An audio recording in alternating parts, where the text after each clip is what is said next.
We'll call this meeting of Lima City Council to order. We'll begin tonight's meeting with the invocation, followed by the Pledge of Allegiance.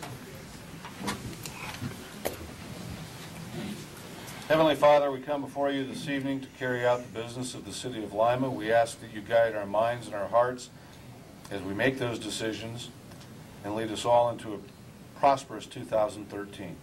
Amen. Amen. I pledge allegiance to the flag of the United States of America and to the republic for which it stands, one nation under God, indivisible, with liberty and justice for all. I'll have the clerk call the roll. Mr. Nieper. Here. Mr. McLean. Here. Mr. Lowe. Here. Mr. Tevin. Here. Miss Adams. Here. Mr. Glenn. Here. Miss Townsend. Here. And Mr. Nixon. Here. Are there any amendments to tonight's agenda? Yes, Mr. President. I'd like to move to add the Lima Fire Department annual report under the consent calendar. That would be B under the consent calendar. Adding two ordinances, 1012 and 1112. 13. Or, see? 1013 and 1113. And the Safety Service Committee report under committee reports. Second.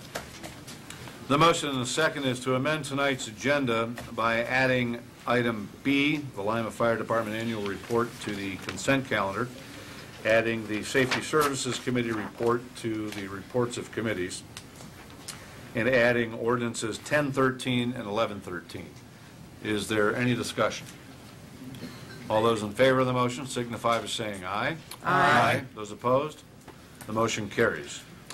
Under privilege of the floor, Mr. David Rosnowski, regarding donation beds. Mr. Rosnowski, I'd ask you to state your name and address for the record. David Rosnowski, 2814 Wendell Avenue, Lima, Ohio. Okay.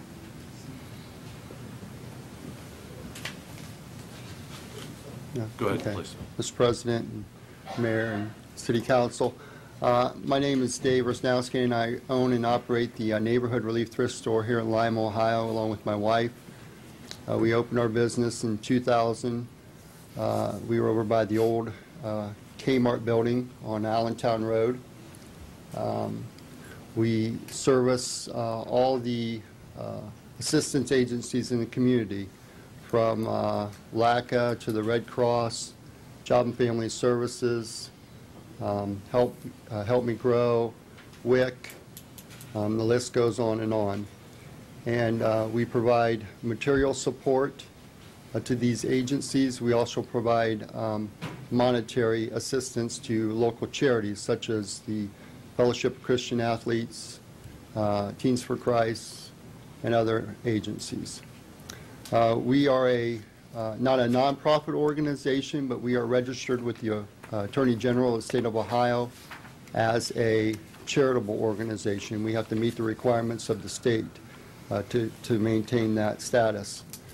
We solicit for donations in the community, and in return we provide support to the community. Recently there's been a noticeable placement of donation bins throughout the city. The primary ones are Planet Aid, which are yellow boxes. The other ones are from a company called Ohio Mills Corp., which is out of Cleveland. Planet Aid is a questionable charity soliciting donations in our community, as so stated by Better Business Bureau, Charity Watch. And basically what these organizations do, they come in and they solicit donations through the boxes, and they provide no assistance or no support to the local community. They do not help anybody in your community. They pay no taxes. They have to obtain no permits. Local business people or whoever can put them, these boxes on their property. And I'm here tonight to ask council to pass an ordinance to restrict and not allow the boxes to be placed within the city limits. Not to allow permits or restrictions. I'm going to submit some information tonight that shows some of the problems that come with a city that does that. Other cities have learned when they allow these bins, you're basically asking for trouble. There's been people that have died in the bins. There are people that take kids and lift them into the bins to try to get donations out. There are people that dump dead animals in bins. And I guess I'm asking council tonight, who's going to be responsible for governing this? Are you going to place that on your local police department? Who's going to be responsible? So my motion to the council tonight is if you would consider talking more in depth about eliminating these placement of these bins throughout the city, and work with us to help develop continue to develop a good recycling program, a good donation program that benefits the local entities in your city. Thank you. All right. Thank you. Mr. Rosnowski, I will let you know that I believe one of the council members plans on referring this issue to the Neighborhood Concerns Committee and having a meeting next Monday evening. Okay? Yes. That motion will actually come later in the meeting, but I anticipate that happening. Okay? Would you like me to leave this file for the council to review? If you want to give it to the clerk, she'll make copies for all the council members. Okay? Thank you. Thank you for your time.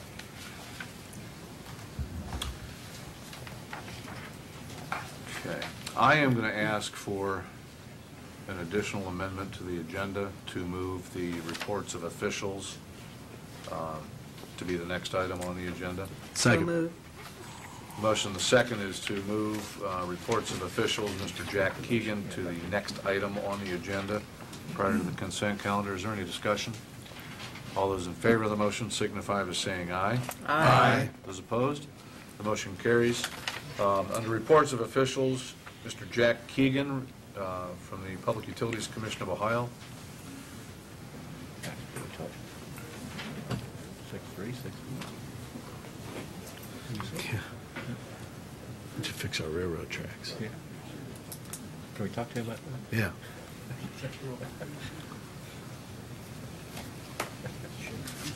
We can. Okay. I know. Thank you.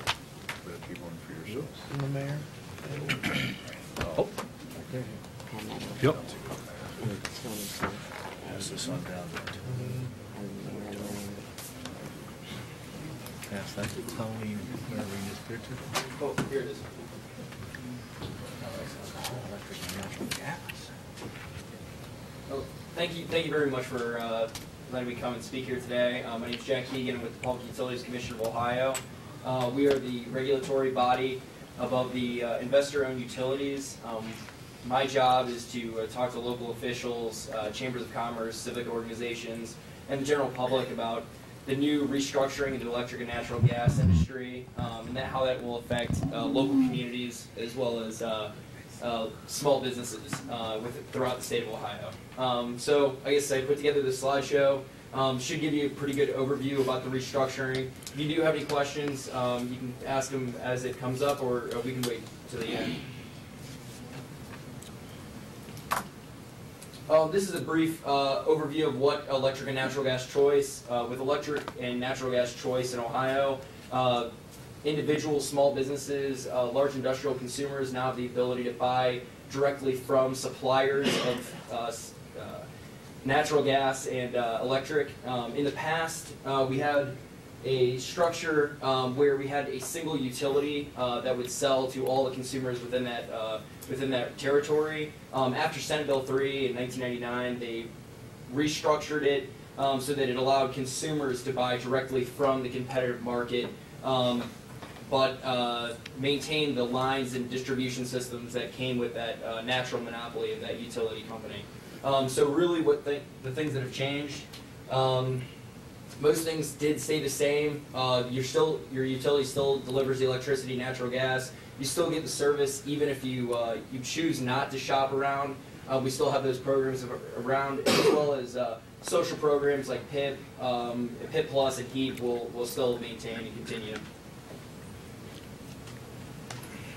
This is a quick industry overview. The important part here is that the amount of marketers that are coming into the electric market to sell directly to customers. Right now, as of today, we have 59 marketers and over 165 brokers and aggregators that are certified through the Public Utilities Commission to sell directly to customers.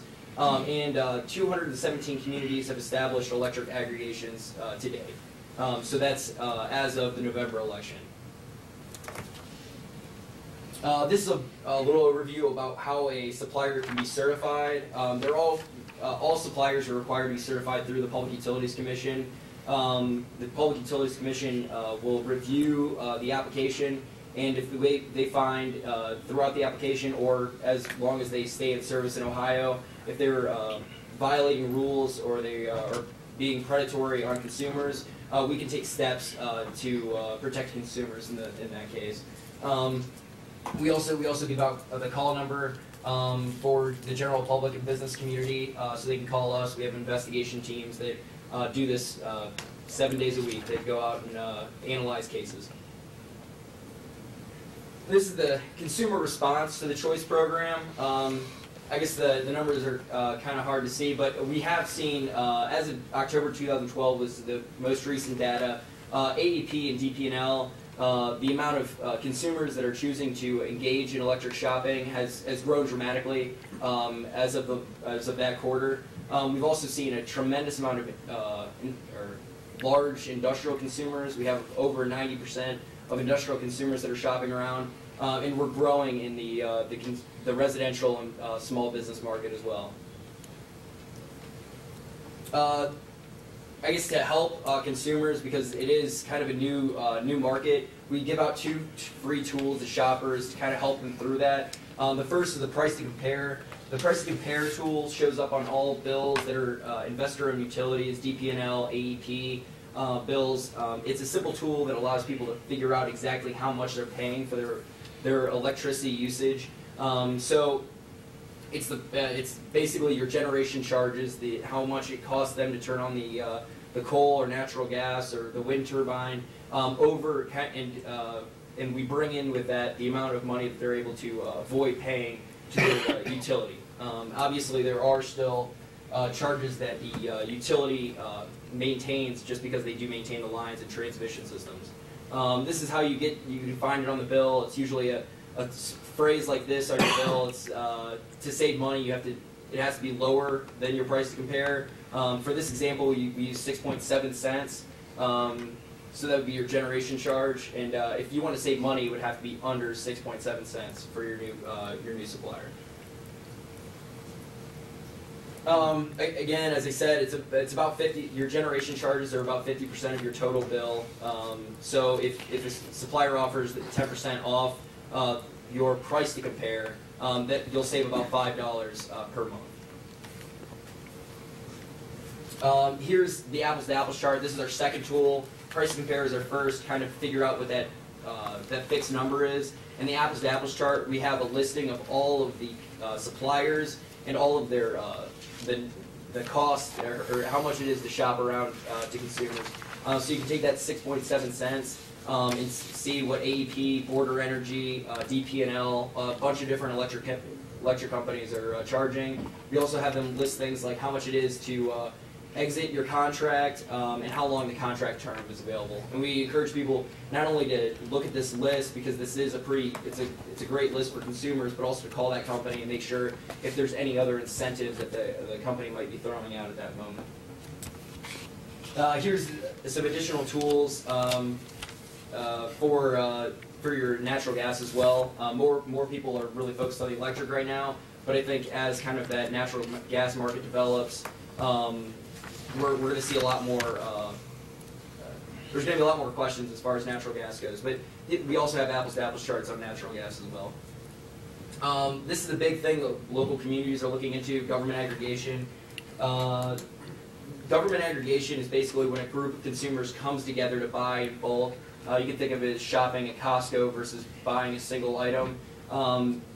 People do this in order to save, usually generally try to save money. I guess there are two different types of government aggregations. There's opt-in and opt-out.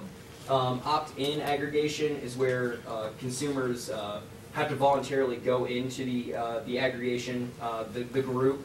Opt-out aggregation would be where that everyone in the community, after they pass a series of things that I'll go through, everyone is already included in that aggregation. And then they have to make the affirmative decision to get out. This basically is the opt-in aggregation. Most communities are not doing the opt-in aggregation. Most communities are focused on the opt-out just because that's where they're seeing a lot more savings.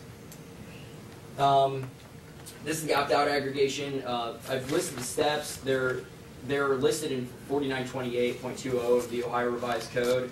But if you want to engage in a government aggregation, you have to pass it on. You have to pass a resolution 90 days prior to the election. The majority of voters after that have to agree with the aggregation. They have to have 51% or over 50%. And after that, there's a number of other steps. The community must put together a plan of operation. I actually have the county of Allen County actually has an opt-out aggregation right now, and I have that kind of plan that they put together. It's pretty simple. It's located. PUCO oversees it, and it's pretty. It's really just kind of the nuts and bolts how the plan's going to carry out, how you're going to do, encourage or make sure people are aware of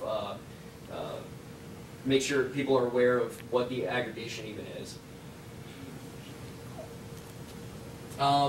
Another thing you have to do is send out opt-out notices, or the company, whoever, after the aggregation, the company would have to send out opt-out notices to consumers to make sure that they're aware that they can opt out if they so choose. And if a consumer is not interested in being part of the aggregation, it's very easy to opt out. They can either opt out through our website. You can sign up on the government opt-out form right now. You can choose your own supplier, and you're probably not going to be included on those lists of aggregating. Or you can return the opt-out notice when you get that from either your utility and your new supplier. So there's a number of different ways available for people to get out if they're no longer interested. To be eligible, you have to be choice eligible or electric choice eligible. You can't be a percentage of income payment plan. Those people have a different setup for how their electricity is negotiated.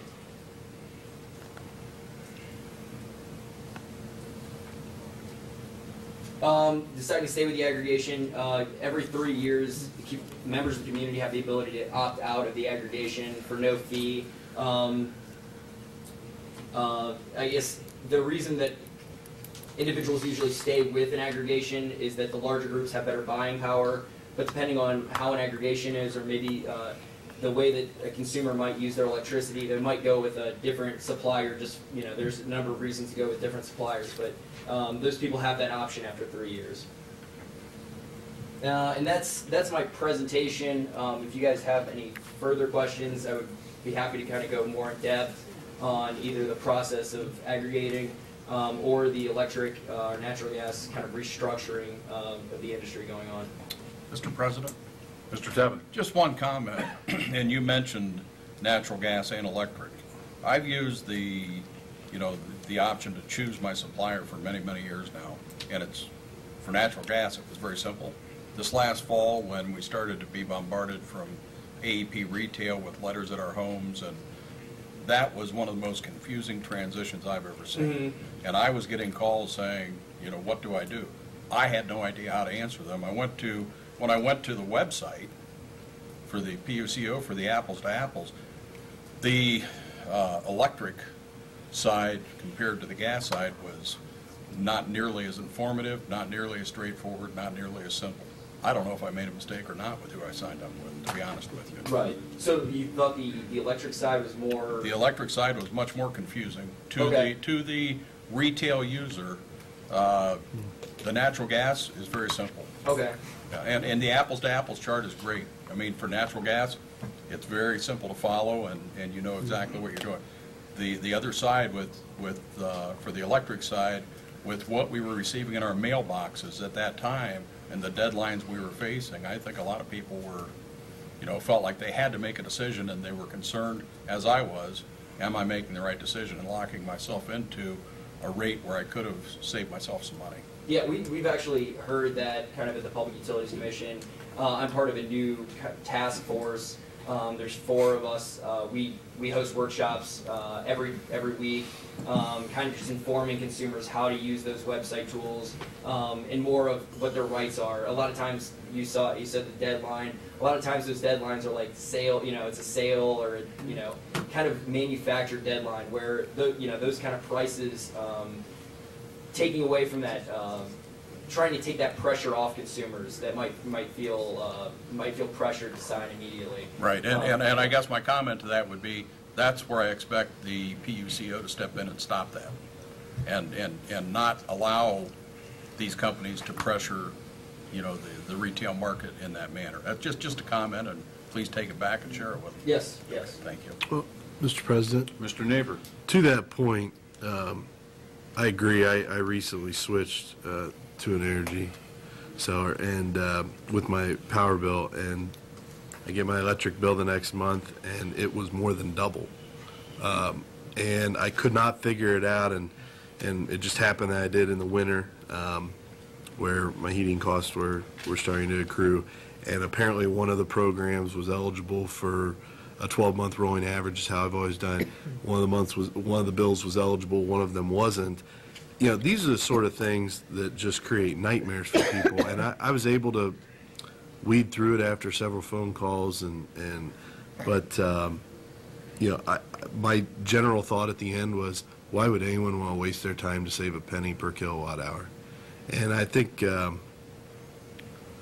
it's going to be it's a tough road to hoe sometimes around here. Especially with your agency and their track record with fixing railroads in this community.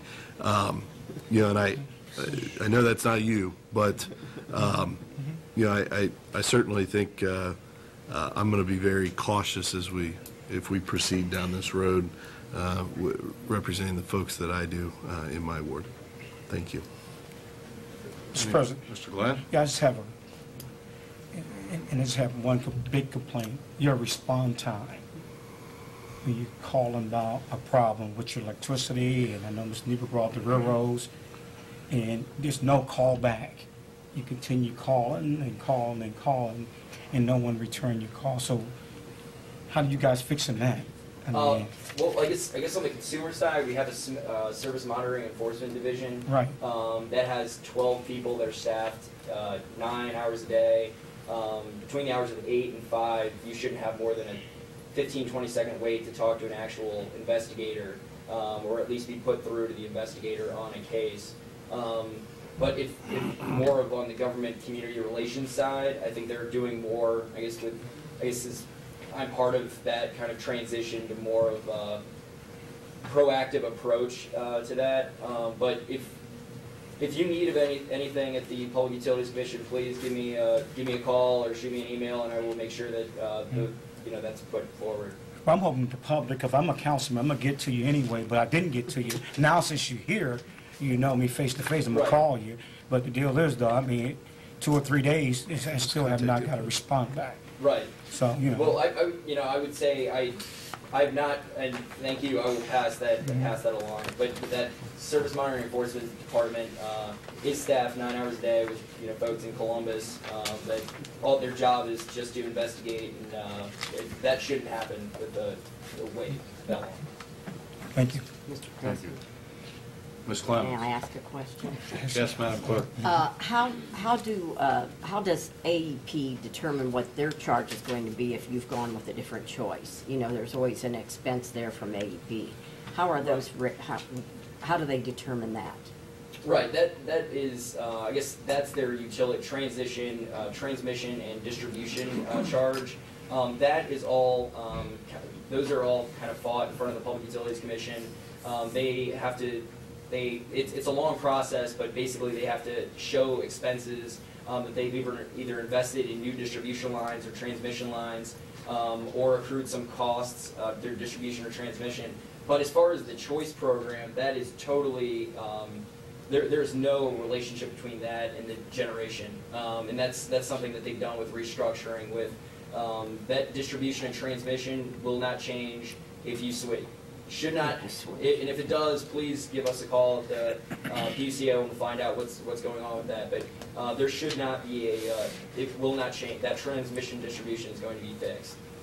Until it's approved by PUCO. Right, but then that Okay. would go up for. Yeah, it's not related to who you have as your electric source. Right, Okay. yes, that's correct. Mr. President, Ms. Adams.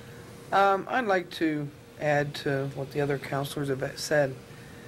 Also, when faced with this a few months ago, I didn't even bother with it. I mean, I went through it with the gas and the apples chart for that, you know, and I called the companies. Some added a little more perk than what the apples to apples said for the gas. I expected the same thing with the electric, and it was totally non-responsive, trouble to use. Now I'm getting people coming to my door, coming to residents in my ward. I think they're playing on the elderly. And quite frankly, my mother always had a saying, deregulation will ruin this country. And these two programs, I think, I am paying more for gas than I ever have. All these add-ons, all this, you know, the lines, all this. My gas bill in the summer would go down because I only had a hot water heater. And it would go down to like $8 maybe a month. That same month now, I'm paying like $24. I don't understand that. But it's all these add-ons that we never had before. And quite frankly, I too will be watching anything closely for the city moving forward, government-wise, opt-out or whatever.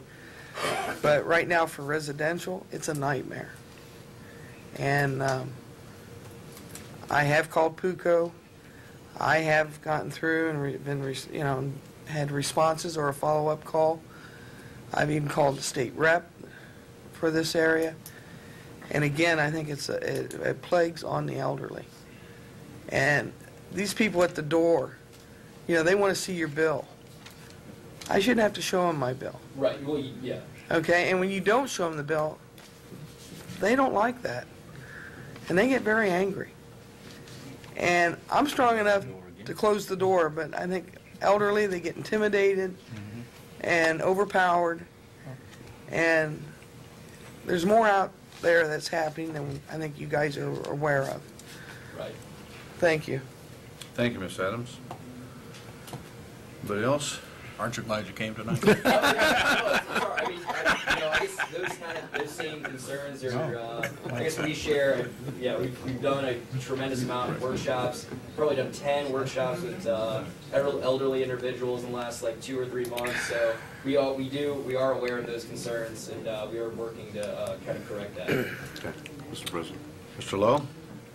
good evening. You've said a couple times to give you a call. Yes. I need a direct number. Yeah. Got enough for all? Yeah. Yeah, I'll pass it. Thank you. That's it, Mr. President. All right. Mr. Keegan, I have a couple of questions for you. I want to make sure I understood a couple of things correctly. You said that every 3 years, if a community goes into this aggregation program, the city or the municipality or the governmental entity can opt out completely? The individuals within the opt-out can get out completely. But a lot of, depending on, I guess that contract would be between the municipality or the local government and that company. But the residential consumers are able to leave after 3 years. Okay, so if we were to go with a supplier as a community on a 10-year contract, the residents themselves could opt out of that every 3 years? Yes. Okay. Secondly, this is just for residential consumers? If an aggregation or... Aggregation. An aggregation would include small businesses as well. Anybody that's under 700,000 megawatts a year.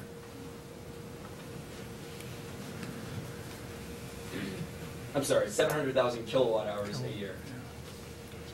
So that would be most residential and small, or that would be most residential and small business users. Anybody that's over 700, that it's a large enough figure that those people. Give me an example of a business that uses just under 700,000 kilowatt a year. Oh, I mean, any restaurant, I mean, I can't speak for any, but Yeah, just ballpark though. Yeah, Example. most restaurants, most kind of the Car dealerships, that type of thing? Yeah, depending on the size, I mean, depending on the amount of, I guess, lighting and stuff like that. Yeah, I understand all those contingencies. Right. I'm just trying to get a perspective of, Ford Motor Company, Husky Refinery, they're going to be well over Oh, yeah, that would 700,000 be, kilowatts, that would be okay? well, yeah. But a car dealership, a restaurant of an average size, okay, would be under that, and would be Yeah. subject to an aggregation policy if the city were to go into that, Yes. correct? I would say a restaurant would be under, but the car dealership, now I'm thinking about it, would have probably a auto repair shop and a lot Okay. of other. So it may not be. Okay. So, yeah. You're simply representing PUCO, correct? Yeah. And I guess is the point to make us aware that the aggregation program is available to the city of Lima as it was to the Allen County Commissioners? Is that the point Yes. of you being here? Yeah. I mean, I guess our team, I guess our point of being is to make sure that the local government officials are aware of, I guess, from a non-partisan kind of that governmental body. Before, if you're approached by a sales marketer, you kind of understand the restructured market, or you have at least a contact within the PUCO that you can ask questions to. Okay. I guess I'm curious, is the PUCO recommending that we do this? No. Okay, No, so this- it's yeah, just this is- neutral educational This is a visit. neutral educational. I mean, as far as a member of the PUCO, we are not here to encourage people to use the choice program or to stay with their current standard offer. It's really just to make sure that people are aware of the tools that we have available if they're interested in participating in this, and kind of doing that proactive advertising to make sure that they're aware of these programs and the tools and resources before that sales marketer gets to their door. Okay. In this type of a program, what is the liability for a governmental agency, i.e. us or the county? What is the liabilities for us getting involved in an aggregation program with a supplier? As far, it would be, it's a contract between you and the supplier. It would be I guess I don't really participate in the actual private negotiations between the cities or the counties and that contractor. I know a lot of different suppliers work differently. You can go directly, kind of that request for proposal from an individual company. You can open it up to 10 different companies, and then those kind of that contract and how much. It's usually just kind of. It's something you kind of have to discuss with a private company without. Yeah. Okay. Who, in the grand scheme of things, profits from a municipal or a county aggregation? I guess it's tough to say who profits from it. I guess the consumers often in certain counties or communities, I guess we can't guarantee it, but often see lower savings from an aggregation, or they see more savings just because they're buying that bulk power from an individual. But I guess case by case, I couldn't say who individually profits on something. How long has the aggregation been around? How long is it? What's the longest aggregation group in the state of Ohio? Well, I guess I would say probably the longest is probably up in Northeast Ohio, and that's probably been around for, I couldn't tell you the exact number, but it's been a number of years. I've seen communities in Dayton that have done it over 5 or 6 years ago, Okay. so it's been around for a significant amount. And does the PUCO have any kind of rate history for those communities and counties that have been in the aggregation to show that this great deal that they show you on paper the first year, doesn't skyrocket, years 3, 4, and 5. Right. Well, that's another. The Public Utilities Commission, we regulate kind of that market, but we don't kind of interfere with that private relationship, that private marketer, that sale between you and the company. Whatever you sign, there's a number of different contracts. You can sign for a variable contract that would just be price off what everybody's paying right now, or you can do a fixed contract, and those are the kinds of things that we don't kind of interfere with or get between the consumer and the supplier. But does the PUCO regulate, if XYZ Corporation wants to sell me electricity, okay, and use AEP as the transmission distribution company, is XYZ Company's rate per kilowatt regulated by the PUCO? No. Okay, so it's possible I could find somebody at 10 cents a kilowatt hour, somebody at $1, somebody at $10. Yes. All depending on how bad they want the business. Right. I mean, you can go with wind energy, which is wind or alternative energy, which is going to be higher. And I guess the length of contract also affects the price. So. All right. Mr. President. Mr. Mayor.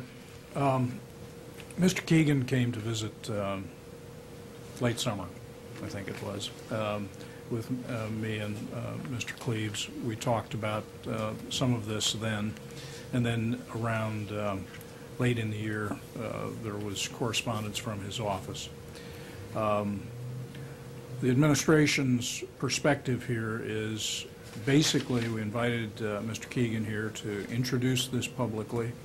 If council wants to dig into the details, our recommendation is this gets referred to a committee. We don't, from the administration standpoint, know enough either to make a recommendation. We have heard a variety of rumors about the county's experience, and those have given us additional pause. So I think that if council wishes it, this can get referred to a committee and public discussion can begin around any and all of these matters. And tonight was really an introduction of the issue because they're out beating the bushes, sharing the information, and we wanted to make sure that if council wanted to engage in the discussion, we wanted you to be aware of that. Okay, fair enough. And my questions simply are trying to help me make that decision Right. whether I want to have it pursued any further from my perspective. All Okay. right. Okay. That's the end of my questions regarding the city, okay, and aggregation.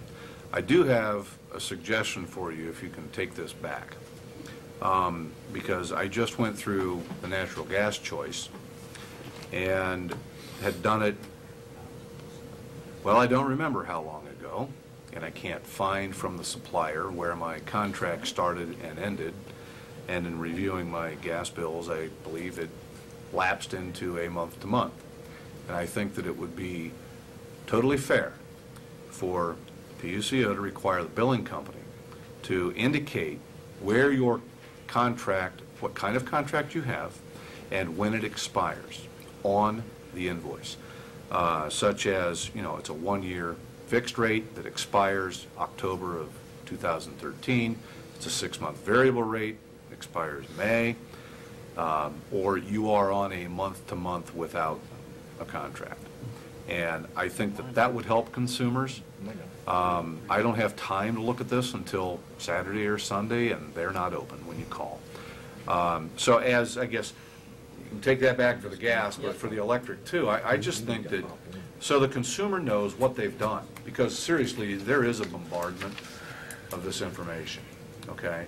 And I just think that that would be helpful. And for once, I'm going to suggest a requirement from the Public Utilities Commission that be added to the billing companies. I think it would be helpful.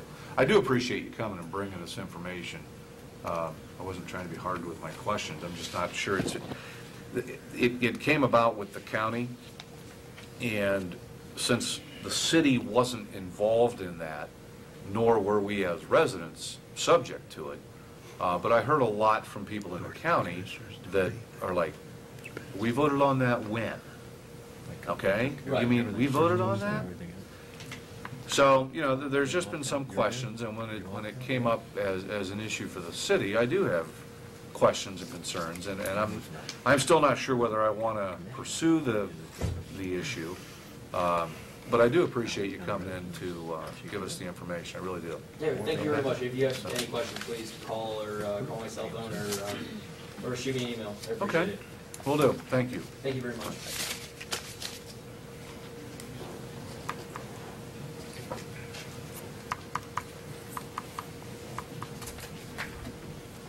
Now, where were we? Okay, the consent calendar. Mr. President, Ms. Townsend. I move that item B on the consent calendar be received and filed, and item A be received, filed, and approved. Second. The motion and the second is to receive and file item B and to receive, file, and approve item A. Is there any discussion? All those in favor of the motion signify by saying aye. Aye. Those opposed? The motion carries. Communication number 1. From Chief Martin regarding donation of a police K-9. Mr. President, Mr. Glenn. I'm moving to communication number 1, receive and file legislation on the night agenda. Second. The motion and the second is to receive and file communication number 1. Is there any discussion? All those in favor of the motion signify by saying aye. Aye. Those opposed? The motion carries. Communication number 2. From Chief Martin regarding legislation to enter into a contract with Insight Public Sector. Mr. President, Mr. Glenn. I move to communication number 2, receive and file legislation on the night agenda. Second. The motion and the second is to receive and file communication number 2. Is there any discussion? All those in favor of the motion signify by saying aye. Aye. Those opposed? The motion carries. Communication number 3. From the Director of Utilities requesting legislation for change order for College Street sewer rehabilitation. Mr. President, Mr. McLean. I move that communication number 3 be received and filed and authorize the law director to prepare any necessary legislation. Second. The motion and the second is to receive and file communication number 3, to authorize the law director to prepare any necessary legislation. Is there any discussion? All those in favor of the motion signify by saying aye. Aye. Those opposed? Motion carries. Communication number 4. From the Deputy Public Works Director requesting legislation to advertise to sell scrap iron. Mr. President, Mr. Nieper. I move that communication number 4 be received and filed, authorize the law director to prepare the necessary legislation. Second. The Second. motion and the second is to receive and file communication number 4, to authorize the law director to prepare the necessary legislation. Is there any discussion? All those in favor of the motion signify by saying aye. Aye. Those opposed? Motion carries. Communication number 5. From the Director of Community Development regarding legislation to place tax assessments for specified parcels. Mr. President, Ms. Adams. I move that communication number 5 be received and filed. Legislation's on tonight's agenda. Second. The motion and the second is to receive and file communication number 5. Is there any discussion? All those in favor of the motion signify by saying aye. Aye. Those opposed? The motion carries. Communication number 6. From Downtown Lima regarding financing for 2013. Mr. President, Mr. Tevitt. I move that communication number 6 be received, filed, and referred to the Finance Committee. Second. The motion and the second is to receive and file communication number 6 and refer to Council's Finance Committee. Is there any discussion? All those in favor of the motion signify by saying aye. Aye. Those opposed? The motion carries. Communication number 7. From the Director of Public Works regarding legislation to enter into a contract with Cocosine Construction Company. Mr. President, Mr. I Nieper. move that communication number 7 be received and filed. Second. The motion and the second is to receive and file communication number 7. Is there any discussion?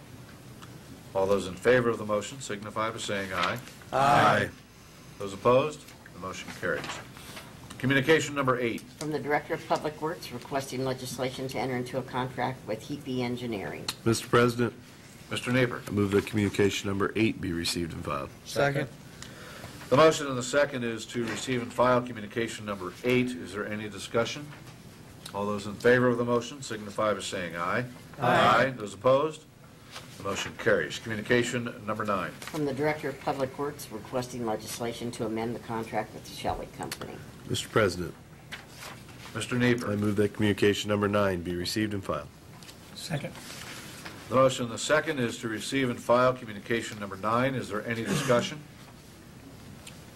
All those in favor of the motion signify by saying aye. Aye. Those opposed? Motion carries. Communication number 10. From the Ohio Division of Liquor Control regarding a new permit for raised clock tower at 927 North Cape. Mr. President, Ms. Townsend? I move that communication number 10 be received and filed, and the clerk authorized to notify the Department of Liquor Control. There are no objections. Second. The motion and the second is to receive and file communication number 10 and to authorize the clerk to notify the Ohio Division of Liquor Control of no objection. Is there any discussion? All those in favor of the motion signify by saying aye. Aye. Those opposed? The motion carries. Communication number 11. From the Ohio Division of Liquor Control regarding a new permit for Dollar General at 691 South Main Street. Mr. President, Mr. Glenn. I move communication number 11 receive and file, and the clerk file to liquor control with no objection. Second. The motion and the second is to receive and file communication number 11 and to authorize the clerk to notify the Ohio Division of Liquor Control of no objection. Is there any discussion? All those in favor of the motion signify by saying aye. Aye. Those opposed? The motion carries. Communication number 12. From the Ohio Division of Liquor Control regarding a transfer to Lima City DBA Riverview at 214 South Pine Street. Mr. President, Ms. Adams? I move that communication number 12 be received and filed, and that the clerk be authorized to file with no objections to the Ohio Division of Liquor Control. Second. The motion and the second is to receive and file communication number 12 and to authorize the clerk to notify the Ohio Division of Liquor Control of no objection. Is there any discussion? All those in favor of the motion signify by saying aye. Aye. Those opposed? The motion carries. Communication number 13. From the Ohio Division of Liquor Control regarding a new permit to the Ohio Theater at 122 West Knoll Street. Mr. President, Mr. Lowe. I move that communication number 13 be received and filed, and the clerk authorized to file with no objections to the Ohio Division of Liquor Control. Second. The motion and the second is to receive and file communication number 13 and to authorize the clerk to file with the Ohio Division of Liquor Control of no objections. Is there any discussion? All those in favor of the motion signify by saying aye. Aye. Those opposed? The motion carries. Communication number 14. From the Director of Utilities requesting legislation for a change order for College Street Slip Line Project. Mr. President, Mr. McLean. I move that communication number 14 be received and filed, and authorize the law director to prepare any necessary legislation. Second. The motion and the second is to receive and file communication number 14 and to authorize the law director to prepare any necessary legislation. Is there any discussion? All those in favor of the motion signify by saying aye. Aye. Those opposed? The motion carries. Communication number 15. From the Director of Community Development regarding legislation to enter into a contract with Northwest Property Maintenance and Kate's Enterprises. Mr. President, Ms. Adams? I move that communication number 15 be received and filed. Legislations on tonight's agenda. Second. The motion and the second is to receive and file communication number 15. Is there any discussion? All those in favor of the motion signify by saying aye. Aye. Those opposed? The motion carries. Communication number 16. From the Director of Human Resources regarding legislation for the AFSCME contract. Mr. President, Ms. Townsend? I move that communication number 16 be received and filed. That legislation is on tonight's agenda. Second. The motion and the second is to receive and file communication number 16. Is there any discussion? All those in favor of the motion signify by saying aye. Aye. Those opposed? The motion carries. Reports of committees. Yes. I got one. I won't take that long with this one. We had the minutes of the Safety Service Committee on January 3rd, 2013. Attended was Councilman Glenn, Chairman, Chief Martin Hefner, Major Tony Swagger, Randy Barlev was the auditor, Tammy Hirsch was law director, Bruce Black, LPD, Councilman Jesse Lowe, Nick Cass, WIMA, Al, WLR TV, Bob Blake, Lima News, and committee person, Councilman Teresa Adams and Councilman Sam McLean. Our first one for the business was emergency medical service, and we suggest to waive the business in time of 1 year. Councilman Adams stated that she'd like to hear again that safety of the public is great concern, and she would move to waive it in two reserve units and not in front line unit. Okay, then we modified that. We voted on that. Motion carried 2-0. Our second one was uniform police department. Councilman Adams brought up information with the chief, clarifying the language need to be amended, and we will be amending that tonight on the General Fund Ordinance 277-12, and we'll have a clean copy. It's on the agenda tonight. Before that, we went to executive session. We was dealing with security of the city council building, security of the building here, and we made a motion to fund the security building to the Finance Commission, and for about a year for the budget this year. And the Councilman Adams, we voted a motion for 2-0. I make a motion to pass and approve this report. Second. The motion and the second is to receive, file, and approve the committee report as stated by Councilor Glenn. Is there any discussion? All those in favor of the motion signify by saying aye. Aye. Those opposed? The motion carries. Ordinances 277-12. Amending Section 234.07 of the Codified Ordinances of Lima, Ohio. Mr. President, Mr. Geiger. we need an amendment to this ordinance, which would be to replace the word fund or funds in the body of the ordinance with the word account or accounts for all such instances as requested by the auditor, and that a clean copy be permitted to be substituted. So moved. Second. The motion and the second is to amend ordinance 277-12 by replacing the word fund or funds in the body of the ordinance with the word account or accounts, and to provide a clean copy. Is there any discussion on the amendment? All those in favor of the motion signify by saying aye. Aye. Those opposed? The motion carries. Mr. Glenn. Mr. President, I move that ordinance 277-12 be heard on the second reading as amended. Second. The motion and the second is to pass ordinance 277-12 on its second reading as amended. Is there any discussion? I'll have the clerk call the roll. Mr. Nixon? Yes. Mr. Nieper. Yes. Mr. McLean? Yes. Mr. Lowe? Yes. Mr. Tevin? Yes. Ms. Adams? Yes. Mr. Glenn? Yes. And Ms. Townsend? Yes. Ordinance 277-12 has been passed on its second reading as amended by an 8-0 vote. Ordinance 113. Levying special assessments for property maintenance code charges on premises in the city of Lima, Ohio. Mr. President, Ms. Adams? I move that ordinance number 113 be passed on its first reading. Second. The motion and the second is to pass ordinance 113 on its first reading. Is there any discussion? I'll have the clerk call the roll. Mr. Nixon? Yes. Mr. Nieper. Yes. Mr. McLean? Yes. Mr. Lowe? Yes. Mr. Tevin? Yes. Ms. Adams? Yes. Mr. Glenn? Yes. And Ms. Townsend? Yes. Ordinance 113 has been passed on its first reading by an 8-0 vote. Ordinance 213. Authorizing the mayor to accept a donation of a German Shepherd for use as a police canine. Mr. President, Mr. Glenn? I move that ordinance 213 be passed on its first reading. Second. The motion and the second is to pass ordinance 213 on its first reading. Is there any discussion? I'll have the clerk call the roll. Mr. Nixon? Yes. Mr. Nieper. Yes. Mr. McLean? Yes. Mr. Lowe? Yes. Mr. Tevin? Yes. Ms. Adams? Yes. Mr. Glenn? Yes. And Ms. Townsend? Yes. Ordinance 213 has been passed on its first reading by an 8-0 vote. Ordinance 313. Authorizing the mayor to enter into a contract with Insight Public Sector. Mr. President, Mr. Glenn? I move that ordinance 313 be passed on its first reading. Second. The motion and the second is to pass ordinance 313 on its first reading. Is there any discussion? Although, I'm sorry, have the clerk call the roll. Mr. Nixon? Yes. Mr. Nieper. Yes. Mr. McLean? Yes. Mr. Lowe? Yes. Mr. Tevin? Yes. Ms. Adams? Yes. Mr. Glenn? Yes. And Ms. Townsend? Yes. Ordinance 313 has been passed on its first reading by an 8-0 vote.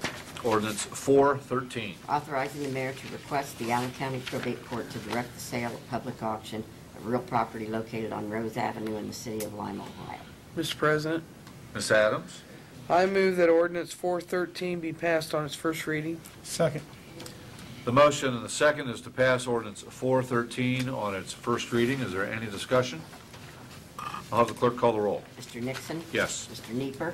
Yes. Mr. McLean? Yes. Mr. Lowe? Yes. Mr. Tevin? Yes. Ms. Adams? Yes. Mr. Glenn? Yes. And Ms. Townsend? Yes.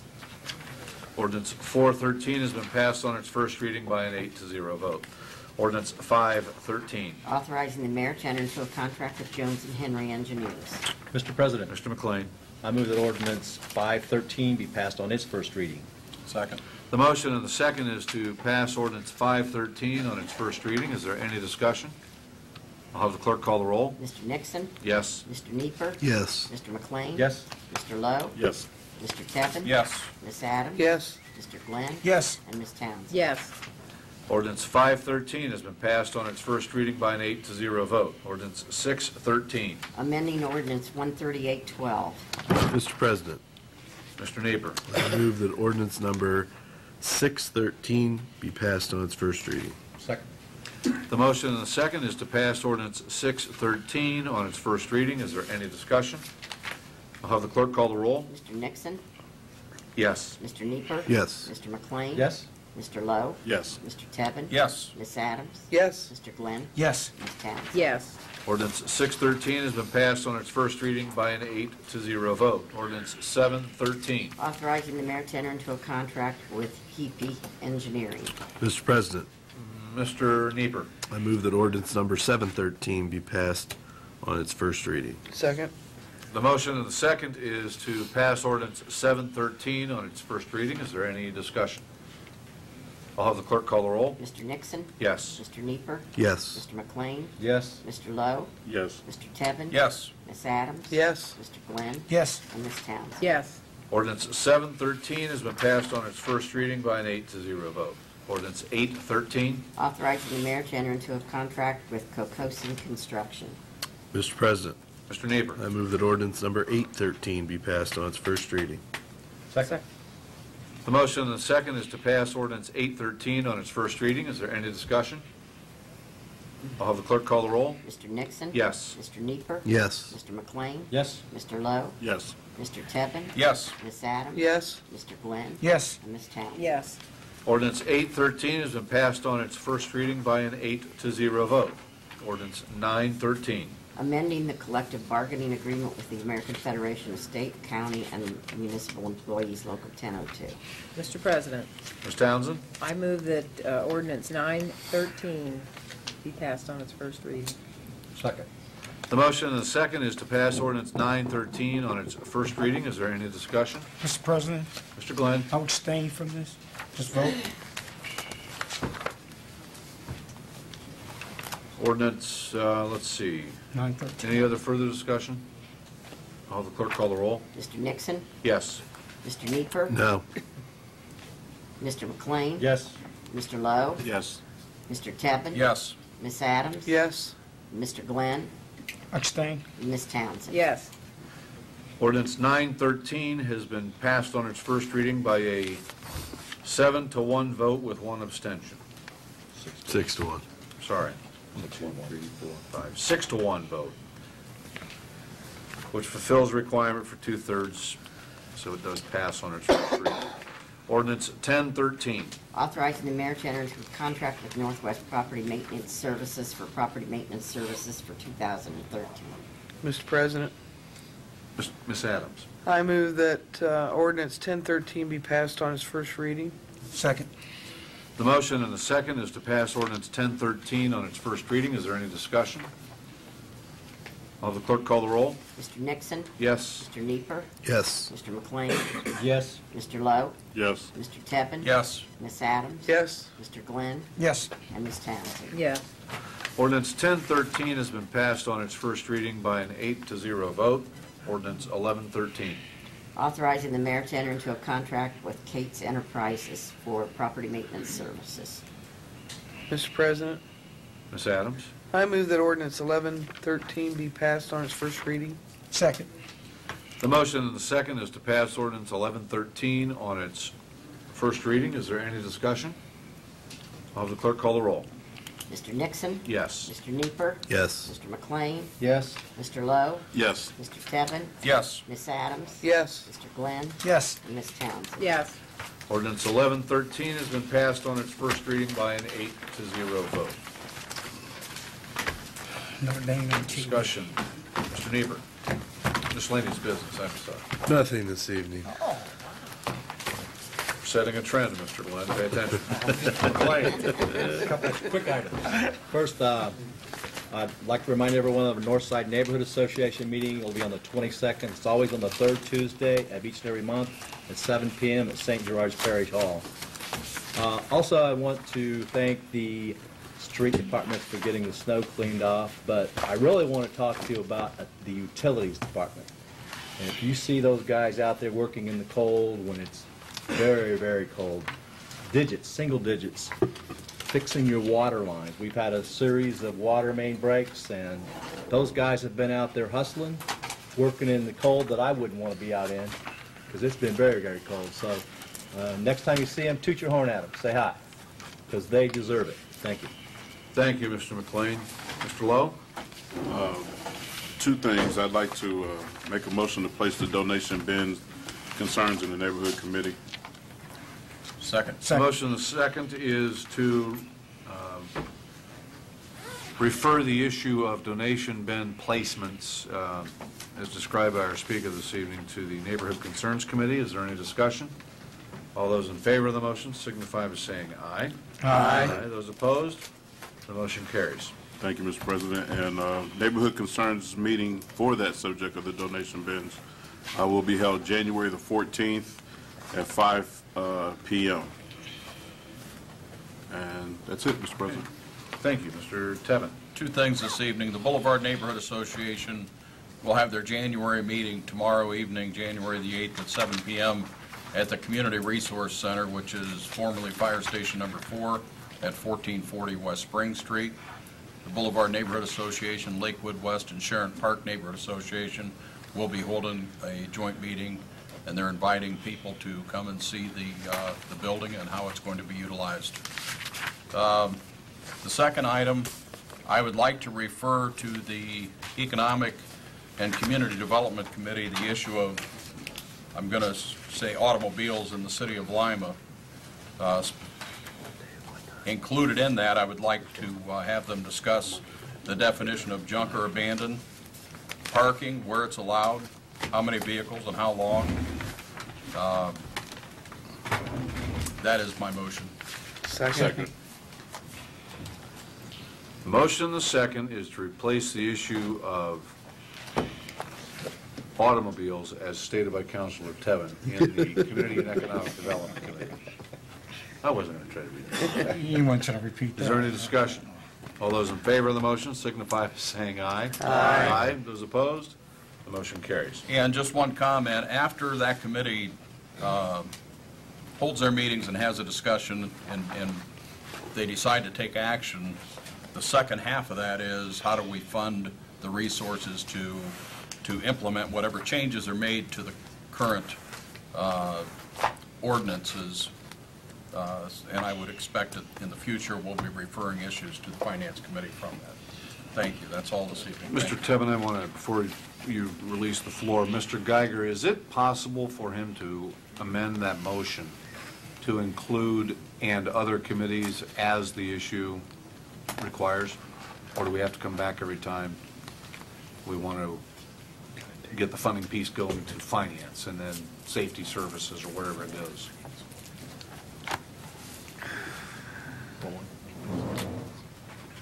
Mr. President, I don't think such a motion would be proper. Okay. It's just too vague Okay. in terms of the referral to the committees. All right. Very good. Just trying to Save a little time so it can keep moving. Yeah. Ms. Adams? Thank you, Mr. President. Midway East Neighborhood Association will be meeting on the 17th of this month at 7 p.m. at 727 East Kibbe Street. We will not be meeting again until the 28th of January, and Martin Luther King's birthday is officially the 15th, but being observed on the 21st. And I encourage everyone to support any of the activities, breakfasts, get-togethers that occur on that day, and also, if you have the time, to volunteer, as they've been advertising, a service day in his memory and honor. And finally, no one else has said it, but go Notre Dame. Thank you. Oh, man. Go Alabama. Sets you up and wham. Mr. Glenn? Yes, got a few minutes here. We got a meeting, safety service meeting. Hold on. A few minutes or a few items? It's a few items. I'm not going. Okay. I got to go watch the game. We got a safety service meeting the 14th at 5:30. And that'll be Monday at 5:30. We'll be talking about handicap signs in the city, and this has been ongoing so far. I know a lot of folks look at me. I know I get a lot of questions when I abstain from any union I'm involved with. They ask me all the unions in our institution there. So ever since I've been on city council, I always abstain from it. So due to a conflict with me dealing with all the unions we deal with at the prison. Also, Ms. Adam brought it up, Martin Luther King Day. We got a lot of events going on, from the marching, from the breakfast to the dinner. So we're asking everyone to come out, help someone out. We got a lot of good things going on. I know people need housing done. We'll be painting some houses. We'll be just going around doing a lot of service work. Anybody want to volunteer, just give us a call. We will be shooting out emails and reporting to the newspaper come next week, telling what we're going to be doing. Okay, thank you. Thank you, Mr. Glenn. Starting 2013 off well. Ms. Townsend? I have nothing tonight, Mr. President. Wow. Wow, we've been a million. I'm just going to announce a council of the whole meeting for Tuesday, January 15th at 6 p.m. To discuss the item that has been referred to the committee for charter changes. The other item, I was telling some people before the meeting tonight that the game really doesn't matter, so I hope your team wins, but I guess is it neutral enough to say go Irish Tide? That's all right. Middle of the road. Anyway, that's all we have this evening. Ms. Townsend? Mr. President, I move that Lima City Council adjourn until January 28th at 7 p.m. in these chambers. Second. The motion and the second is that Lima City Council will adjourn until 7 p.m. on January 28th in these chambers. Is there any discussion? All in favor of the motion signify by saying aye. Aye. Those opposed, the motion carries. Council is adjourned.